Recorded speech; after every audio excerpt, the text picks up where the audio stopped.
The guy from Brut asked George, why does Star Wars endure? And here's George's answer.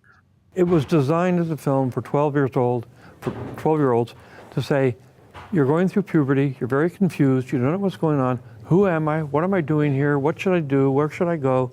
What's my life going to be? And so I said I wanted to make a movie for them, and I wanted to make it entertaining. And when I was that age, I liked to watch Flash Gordon and Republic serials and that sort of thing. And so I said, well, I'll base it on that, and then I'll plug all this other stuff into it. And that's really what I think. You know, when I did it, everybody said, oh, spaceships, let's just put spaceships in a movie. And I said, that's not what it is at all. And so it's much more than just an action adventure film. Yeah, it sure is. It's that, to say the least. It's much more than that. But, you know, we've heard this before, you know, from George, where he defines the audience. As being 12-year-olds. That was sort of the ideal age. And anytime you're doing something, whether you're making a product of any kind, you have to think about, yes, is it going to be purchased or consumed or enjoyed by lots of different people, diverse people, all that, of course. But you got to have that sort of audience in mind, that the P1s, as you hear in radio. You have to have them in mind, because you have to focus somewhere. You can't make something that's for everybody. The beauty of Star Wars is it was not made to be for everybody, but it eventually became something for everybody. There was a universality about it, but in George's mind, the guy who wrote it, the guy who made it, he's thinking of 12-year-olds. Right. And yes, that is the baseline. But he also was able to craft something that any age can enjoy. Mm-hmm. And I think there's something to be said for a Star Wars that grows up with its audience a little bit. And, you know, the youngest of us who are around since day one are now approaching their 50s or firmly in their 50s. And those were the youngest of us who were around in 1977. So as the franchise itself is ramping up toward a 50th anniversary. What is this? How old are you, Swank? 46. Be 47. All right, sorry, I asked. It sounded like you didn't want to answer that. So. No, I'm fine. I'm fine with it. No, I actually forget. You know how I remember as a kid, I would hear grown-ups say, oh, God, I don't know. I'm like 34, 35. Or, you know, you get to a point where you just kind of forget. No, that's true. That is true. Especially when you're young at heart, like we. That's correct. So, there's only 4 more years before we get the 3 years. I'm sorry. 3 years until we get Yeah, so I'm saying, the youngest among us who were there at the very beginning. You were born in 77, just like Star Wars was. Right. And, most of us are firmly in our 50s, and we are the youngest of fans. Right. So I think there is a huge potential to provide an older audience with a more mature Star Wars. And I see the Disney company doing that. That's where Lucasfilm is heading with things like Andor, which is a little more mature in nature, you know, dark and gritty. And I think that, George, I appreciate the integrity he wants to hold on to, but I think Star Wars has kind of grown up too, you know. I think there's always going to be the Star Wars that you can target for the family. And that usually really hits the kids who are, 8 to 12 years old. That's the other thing George says, that it's for 12-year-olds. I was 8 in 77. Okay, so I take a little exception to that, because I'm the biggest Star Wars fan I know. Definitely the biggest one in my own head. So, So I think eight was a prime thing, but it was just the ability of Star Wars to attract so many people across the spectrum of all ages. That's the magic. That's the magic. And George was only targeting 12-year-olds, maybe. But, he was fueled by a lot of Vietnam, post-Vietnam stuff. He was taking ideas that he was gearing up to use in Apocalypse Now and adjusted them to fit into Star Wars. So I think some of the places he was choosing as influences for Star Wars, as he threw it all into a big melting pot, I think he was going for some very adult themes as well. I just think in retrospect, he looks at it maybe a little differently. I do. So we have more from George. More. So much more. He was chatty. You usually don't get George so chatty, but man, you put him in a pair of sweatpants and drop him off in France and put a microphone in front of him and watch him go. Oh, this is good. He talks about the future of cinema. The guy asks him, I believe I have the question here for us, Jason. So if you hit play, you'll see where this question and answer session takes us. Okay.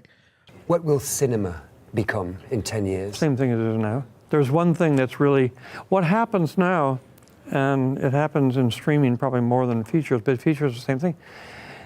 Nobody knows what to do. The stories they're telling are just old movies. Let's do a sequel. Let's do another version of this movie. There's no, and it's not just in movies, but in almost everything. There's no original thinking. It's like people just, I saw something, let's do something like that. Yeah. And it's also the way the movies are sold. If you go in and say, I've got something that you've never seen before, and you don't understand it, it's very hard to get a deal. I mean, you can do it, but it's like this big studios, they don't want that. They want something that is like something they've seen. It's because they don't have an imagination to come up with, to see something that isn't there. I got Star Wars done mainly because at the same time I was writing the script, I hired an artist to draw pictures of what I was doing because I knew I couldn't describe what it was. It was impossible. But when you see the pictures, you say, oh, I get it.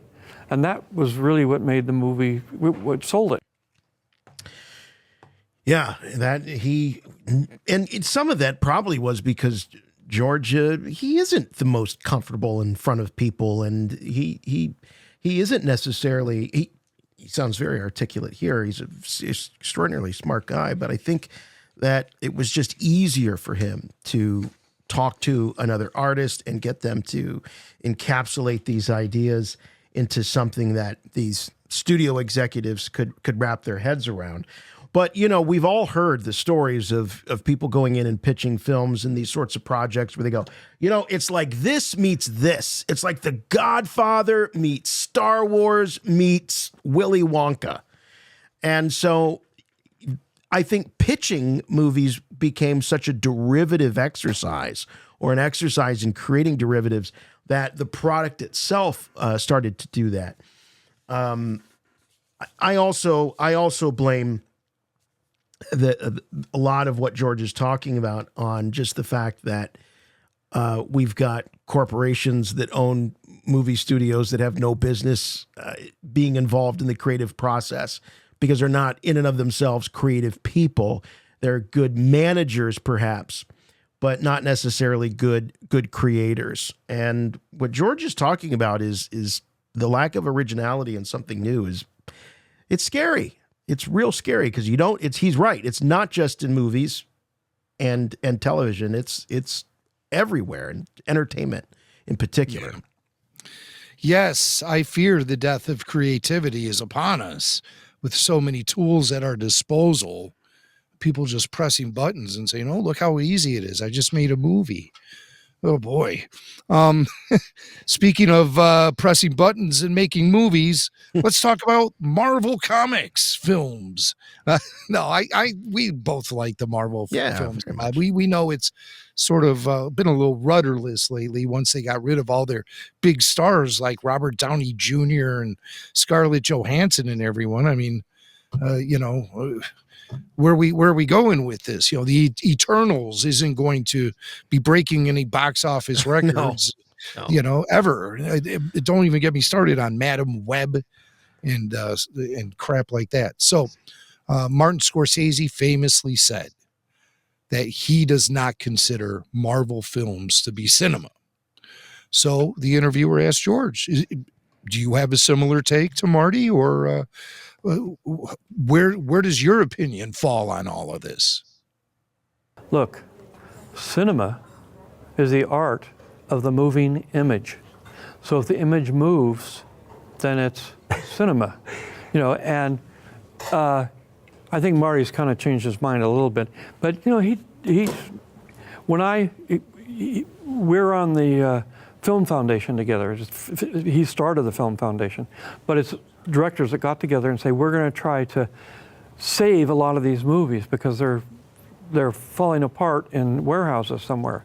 So we're going to try to make them, save them so they don't disappear, because of the silent movies, like 80% of them have disappeared. You don't exist anymore. And I said, we got to stop it. So we did. But on that committee, it's like Marty and Christopher Nolan and a lot of directors who wasn't happy that I was helping to pioneer digital cinema. And I was trying to sell digital cinema, and they said, no, that's not movies, that's not movies. But finally, I don't know about Christopher Nolan, but I know that Marty and a lot of the other directors have come around, and now it's almost all digital. And I said, it makes so much more sense. You can do so much more with it. We've been doing it in ILM for 20 years. And everybody said, well, the blacks aren't the same. You can't do. We were intercutting digital visual effects into analog movies. You couldn't tell there was any difference to them. So George, still talking digital after all these years, still talking digital. I wish that he would have, because it seemed like he was starting to talk a little bit more about Scorsese and his take on Marvel, and he got, like you were saying, he kind of went off on the tangent about this commission that he sits did it all on, weekend. And I was like, oh, I want to hear more about Scorsese and Marvel and these conversations you guys have when you're at these meetings, But nonetheless, George doing great work in preservation of film. Right. And he just was using his own experiences and the criticisms and the bummers that people were leaving at his doorstep when he was trying to revolutionize digital cinema. And people were saying, well, that's not true filmmaking. That's not, you're not using film. How could you even call yourself a filmmaker? Call yourself a pixel maker or something. I don't know. But so George, he had to endure that stuff. And he's saying, no, it's just a different approach. And the Marvel films, that's kind of the approach of the day that's been very much in favor for the last decade or so. And it's kind of, sputtering to a stop. We'll see how the Wolverine Deadpool film does. But, things are slowing down as far as that. And things are really weird with the box office right now. Just really, really weird. Anything that has a budget is flopping. And my theory is that the damn movie theaters are charging too much for concessions and $20 buckets of popcorn. And, you're paying $100 on concessions. That I think pushes people away more than anything Hollywood is doing. So they need to quit gouging, but everyone's getting gouged everywhere. So let's see what happens when George throws on the sweatpants and he just starts talking. He gets me real loose with my opinions and stuff. And you're not even wearing sweatpants. How do you know I'm wearing pants at all? All right. Good point. So one more clip from George. He answers the question that a lot of people wonder, will he ever return to filmmaking? Well, thank you so much, George. Will you make another movie, a very last one? No, I'm retired. The last one I did as a producer was a thing called Strange Magic, which is an animated film. And so I was doing movies that I wanted to do rather than, I was financing them myself. I had my own studio and I was doing all that stuff. So anyway, now I'm building a museum in Los Angeles. It's keeping me very busy. All right. Well, It is. no moss growing on George. He's staying busy. No, absolutely not. Absolutely not.